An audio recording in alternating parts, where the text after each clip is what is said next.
La montée du mont Carmel de Saint Jean de la Croix, livre 2, chapitre 6. Sommaire de ce chapitre. Les trois vertus théologales doivent perfectionner les trois puissances de l'âme.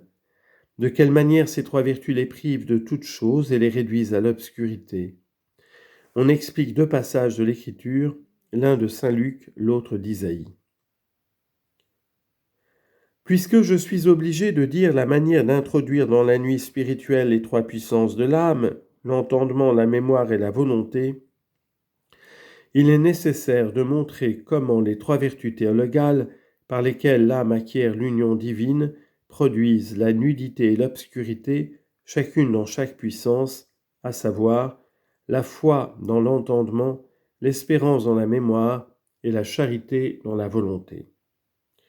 Nous dirons ensuite comment l'entendement se doit perfectionner dans les ténèbres de la foi, la mémoire dans le vide et le dépouillement de l'espérance, et la volonté dans la nudité de l'amour, afin que l'âme puisse aller à Dieu.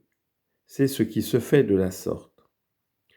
La foi nous propose des choses que l'entendement ne peut concevoir par la force de sa raison et de sa lumière naturelle. C'est pourquoi saint Paul la nomme le soutien des choses que nous espérons.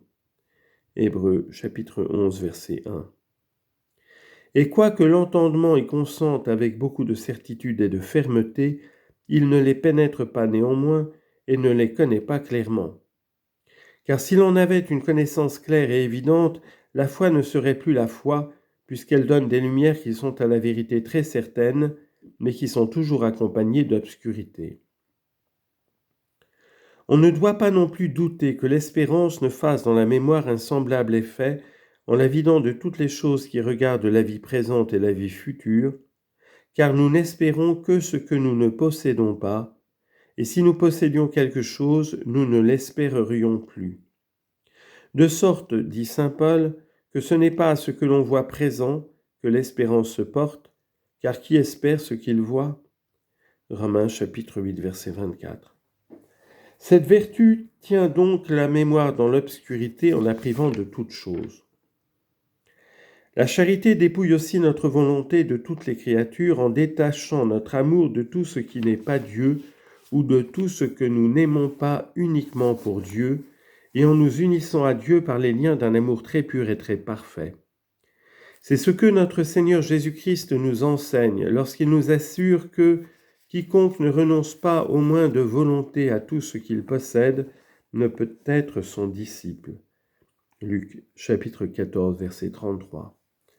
On voit par là que la foi, l'espérance et la charité mettent l'âme dans l'obscurité, dans la nudité de toutes les choses créées. Les trois pains qu'un ami alla demander sur l'heure de minuit à son ami, comme le Fils de Dieu le dit dans une parabole, expriment très bien ces trois vertus et nous apprennent que l'âme doit tenir ses puissances dans les ténèbres pour acquérir ses vertus tant qu'elle est dans les ténèbres et pour les posséder dans leur dernière perfection. Luc chapitre 11 verset 5. Nous en avons encore une figure dans le 6e chapitre d'Isaïe. Ce prophète vit aux côtés du Seigneur deux séraphins qui avaient chacun 6 ailes.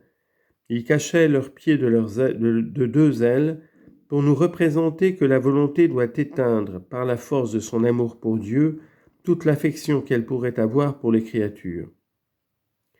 Ils couvraient de 2 autres ailes leur visage, pour nous faire comprendre que l'entendement doit demeurer devant Dieu dans les ténèbres. Ils employaient enfin les 2 autres à voler, pour nous signifier que l'espérance l'élève au-dessus de tout ce qu'on peut posséder hors de Dieu et qu'elle vole vers les choses qu'on ne possède pas encore et qu'on attend avec impatience. Nous devons donc disposer des 3 puissances de notre âme à acquérir ces 3 vertus en affermissant notre entendement dans la foi, en éloignant notre mémoire de la jouissance des créatures et en allumant l'amour de Dieu dans notre volonté. En les séparant ainsi de tout ce qui ne convient pas à chaque vertu, nous les mettrons dans une obscurité parfaite. Voilà la nuit spirituelle que nous avons appelée active, parce que l'âme fait ce qu'elle peut de sa part pour s'y introduire. Au reste, le moyen d'y entrer que nous venons d'expliquer est très bon et très sûr pour nous garantir des artifices du démon et pour nous délivrer de l'amour-propre et des vices. Cet amour trompe subtilement les personnes spirituelles et arrête leur progrès en la vertu, parce qu'elles n'ont pas le secret de s'écarter de choses créées, ni de se gouverner suivant ces trois vertus, de sorte qu'elles ne goûtent jamais les biens spirituels dans toute leur pureté, et qu'elles ne marchent pas à la perfection par un chemin aussi court et aussi droit qu'elles pourraient faire. Ce que nous disons ici regarde non pas les commençants pour qui nous écrirons plus au long, mais ceux qui sont déjà parvenus à l'état de contemplation.